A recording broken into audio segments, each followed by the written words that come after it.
میں آڈیوز کے معاملے میں تھوڑا محتاط ہوں. میں سمجھتا ہوں کہ وہ ایک پینک کے لیے اور ہائپ کریٹ کرنے کے لیے بہت اچھی آڈیو ہے. امیر فتح کے سامنے آنے کی صورت میں کوئی بھیانک نتیجہ نکل سکتا ہے, کوئی بھی حادثہ رونما ہو سکتا ہے. تو امیر فتح کو تو ابھی سامنے نہیں آنا چاہیے. شوٹرز کی مصب سے براہ راست ملاقات بھی ہو چکی ہے. میں اولین سطح سے اسے گینگ وار ماننے سے انکاری ہوں. السلام علیکم ناظرین، ڈیجیٹل باکس کے ساتھ میں موسیٰ بٹ. ناظرین، آج ہم بات کریں گے تیفی بٹ گروپ اور بلاج گروپ کی درینہ دشمنی کے بارے میں، اور ہمارے ساتھ بات کرنے کے لیے موجود ہے ظہیر الدین بابر صاحب. السلام علیکم سر. وعلیکم السلام. سر کیسے ہیں آپ؟ میرے مالک کا کرم. اچھا سر، یہ جو تیفی بٹ گروپ اور جو ہے یہ بلاج گروپ، اس میں ایک تیفی بٹ صاحب کی ایک نئی آڈیو لیک ہوئی ہے، اس بارے میں آپ کیا کہتے ہیں؟ بسم اللہ الرحمن الرحیم. آڈیو میں نے بھی سنی ہے، بلکہ اب تو وہ اتنی پٹ گئی ہے کہ غالباً سبھی ویلاگرز جو ہیں وہ یوٹیوبرز اس آڈیو پہ بات کر رہے ہیں. میں آڈیوز کے معاملے میں تھوڑا محتاط ہوں ہمیشہ سے، اور ڈیورنگ سروس بھی میں نے اس وقت تک کسی آڈیو کو کنفرم نہیں کیا. میں نے اس وقت تک کبھی کسی آڈیو کو اپنی تفتیش کا حصہ نہیں بنایا جب تک اس کی فورنزک انالیسس نہ ہو جائے. کسی بھی آڈیو کا یا ویڈیو کا فورنزک انالیسس انتہائی ضروری ہے. جب تک آپ اس کے میڈیم کو پراپرلی چیک نہیں کر لیتے اور اس کا فائنل رزلٹ نہیں لے لیتے، اس وقت اس کو اتھینٹک کہنا، تصدیق کرنا، میں سمجھتا ہوں یہ زیادتی ہے. اب وہ 32 یا 33 منٹ کی آڈیو ہے، وہ اگر کٹ اینڈ پیسٹ نہیں ہے، اگر بہت سی آڈیوز کا مکسچر نہیں ہے، یا کچھ آئٹمز کو ملا کے پینک کریٹ کرنے کے لیے یا ایک ہائپ کریٹ کرنے کے لیے وہ آڈیو تشکیل نہیں دی گئی، تو پھر تو چلیں جی آڈیو کی کوئی حیثیت ہے. بصورت دیگر میں سمجھتا ہوں کہ وہ ایک پینک کے لیے اور ہائپ کریٹ کرنے کے لیے بہت اچھی آڈیو ہے. میں اس پہ کمنٹ نہیں کرنا چاہوں گا جب تک وہ تصدیق شدہ آڈیو نہ ہو، کیونکہ مارکیٹ میں اے آئی کا دور ہے.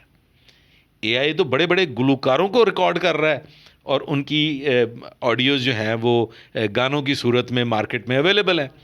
تو ہاؤ کم میں تیفی بٹ صاحب کی اس آڈیو کو تصدیق شدہ سمجھ لوں کہ یہ انہی کی آڈیو ہے؟ ادروائز وہ خطرناک ہے، وہ ڈینجرس ہے، ہائپ کریٹ ہوتی ہے اس سے. اچھا سر، تیفی بٹ صاحب کے بہنوئی جوید بٹ صاحب کے قتل میں ایک نامزد ملزم کیسر بٹ صاحب، انہوں نے ضمانت لے لی ہے، ان کے بارے میں آپ کیا کہیں گے؟ دیکھیں، صورتحال اس طرح سے ہے کہ آپ کے علم میں ہوگا کہ 2 گرفتار شوٹرز، ان کی آئیڈینٹیفیکیشن پریڈ ہو چکی ہے، الیاس کی اور اظہر کی. وہ بڑی ضروری تھی. ڈیو کورس آف انویسٹیگیشن میں یہ پروسیس کمپلیٹ ہونا ضروری تھا. اس پروسیس کے کمپلیٹ ہونے کے بعد ایک چیز واضح ہو گئی ہے کہ ان دونوں شوٹرز کو مدعی مقدمہ کی جانب سے تسلیم کر لیا گیا ہے کہ یہ ہمارے ملزمان ہیں. اس صورتحال میں کیسر بٹ کو تمام تر خدشات کے باوجود ضمانت قبل از گرفتاری کروا کے منظر عام پہ آ جانا چاہیے تھا، تاکہ آئندہ آنے والے وقت میں اس کا کوئی مثبت نتیجہ نکل سکے. تو بالکل انہوں نے درست کیا، بیل بیفور اریسٹ کروائی. اب وہ شامل تفتیش ہوں گے، اپنی بے گناہی کی نسبت بیان دیں گے، اپنی کوئی البائی دیں گے، اور ہو سکتا ہے کہ ان کے لیے یہ بہتر نتیجہ لے کے سامنے آئے. اچھا سر، اس میں 2 ملزمان مارے ہو رہے ہیں، امیر مصب اور امیر فتح، وہ روپوش ہیں، ان کے بارے میں آپ کیا کہیں گے؟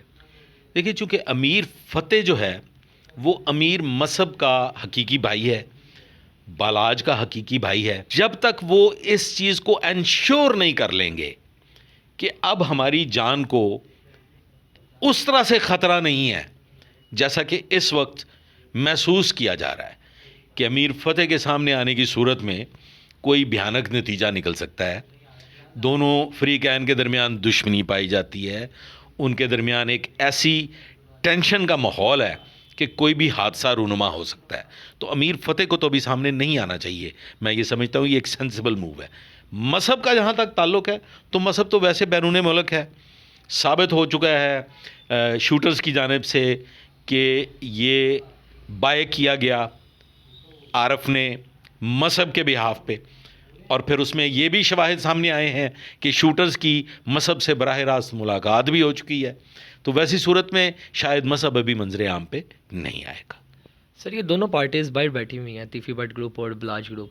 اب یہ باہر سے بیٹھ کے آپ کو کیا لگتا ہے کہ یہاں پہ لاہور کو آگے ان فیوچر کچھ گینگ وار دیکھنے کو مل سکتی ہے انفارچونیٹلی؟ جی، میں اولین سطح سے اسے گینگ وار ماننے سے انکاری ہوں. یہ گینگ وار نہیں ہے، یہ دو فیملیز کی ایک دشمنی ہے، جس دشمنی میں بہت بھیانک نتائج آپ سب لوگوں کے سامنے آ چکے ہیں. دشمنیوں میں ایسے واقعات براہ راست ایک دوسرے کے ساتھ رونما ہوتے رہتے ہیں. پبلک ایٹ لارج کو، جنرل پبلک کو ان دونوں خاندانوں کی دشمنی سے کوئی نقصان نہیں پہنچنے والا. نقصانات پہنچتے ہیں گینگز کے شوٹ آؤٹس میں، جب دو گینگ لڑ رہے ہوں، کوئی نارکوٹکس کے جو اسمگلرز ہیں ان کی آپس میں علاقائی جنگ ہو، اور اس طرح سے دیگر جرائم پیشہ لوگ جو ہیں جو کرائم کرتے ہیں ان کی آپس میں اگر بندر بانٹ کا کوئی نتیجہ اس قسم کی شوٹ آؤٹ کی صورت میں سامنے آتا ہے تو یس، پبلک ایٹ لارج جو ہے وہ اس میں نقصان اٹھا سکتی ہے، ان کی جانوں کو بھی خطرہ ہو سکتا ہے. لیکن یہ فیملیز کی جنگ ہے، اسے آپ گینگ وار نہ کہیں. آئندہ آنے والے وقت میں بھی اگر کسی کا خدا نہ خواستہ اللہ نہ کرے نقصان ہو تو وہ دونوں فیملیز میں سے ہی ہوگا. سر آپ پنجاب پولیس کے سابق افسر رہ چکے ہیں، آپ کو کیا لگتا ہے کہ ان دونوں گروپس کی صلح ممکن ہے؟ اگر ہے تو کیسے ہے؟ سب سے پہلے تو میں اس بات کو جو ہے وہ آپ کو درست کر دوں کہ ایک بڑی مشہور بات ہے، وہ کہتے ہیں کہ ونس اے کاپ آلویز اے کاپ. تو اگر ہمارے فوجی بھائی جو ہیں وہ ریٹائرمنٹ کے بعد یا ادروائز اپنے عہدے میں برقرار رہتے ہیں تو میں سمجھتا ہوں کہ کاپ جو ہے، پولیس آفیسر جو ہے، وہ بھی کبھی سابقہ نہیں ہوتا. وہ اپنی ایک جنم بھومی کے ساتھ جڑا رہتا ہے اور اپنے پیرنٹس کو کبھی چھوڑ نہیں سکتا. تو police is my parent department, ایک انسٹیٹیوشن جس کے ساتھ میں جڑا ہوں، اور وہ میری موت کے ساتھ ہی ختم ہوگا. اب آپ اپنا سوال دہرائیے کہ آپ کیا پوچھنا چاہتے ہیں. آپ کو کیا لگتا ہے ایک پولیس آفیسر ہونے کی حیثیت سے کہ ان دونوں گروپس میں صلح ممکن ہے؟ اگر ممکن ہے تو کیسے ہے؟ دیکھیں، صلح جو ہے نا وہ زبردستی کروائی جا سکتی ہے. میں شاید اس سے قبل بھی یہ بات کہہ چکا ہوں کہ صلح ہو سکتی ہے اگر انسپیکٹر جنرل لیول پر تک یہ بات چلی جائے. آئی جی پنجاب بذات خود اور مقتدر حلقے ذاتی دلچسپی لے کے، کچھ دینی حلقے ذاتی دلچسپی لے کے، دونوں فری کین کے درمیان یہ معاہدہ طے کروا دیں کہ آئندہ دونوں ایک دوسرے کو نقصان نہیں پہنچائیں گے، اور اس کی کچھ شرائط اور اس کے کچھ قواعد و ضوابط بھی جو ہیں وہ طے کر لیے جائیں تو صلح ہو سکتی ہے. صلح نہ ہونے کا کوئی جواز پھر نظر نہیں آتا. دونوں فری کین لاہور سے بلانگ کرتے ہیں. لاہور موجودہ حکمران جماعت کا گھر ہے، اور تقریباً تمام لاہورٹیز جو ہیں ان کے ذاتی مراسم ہیں. لیکن ابھی تک کی صورتحال میں جو اب تک میں نے دیکھی ہے اور جو غور کیا ہے، سیاسی مداخلت موجود نہیں ہے، سیاسی اثر و رسوخ استعمال نہیں ہوا، نہیں کیا جا رہا. لیکن میں ریکویسٹ کروں گا مقتدر حلقوں سے کہ وہ اثر و رسوخ استعمال کریں تاکہ یہ جنگ جو ہے یہ امن میں بدل جائے. بہت شکریہ سر آپ کے ٹائم کا، آپ نے اپنا قیمتی وقت دیا.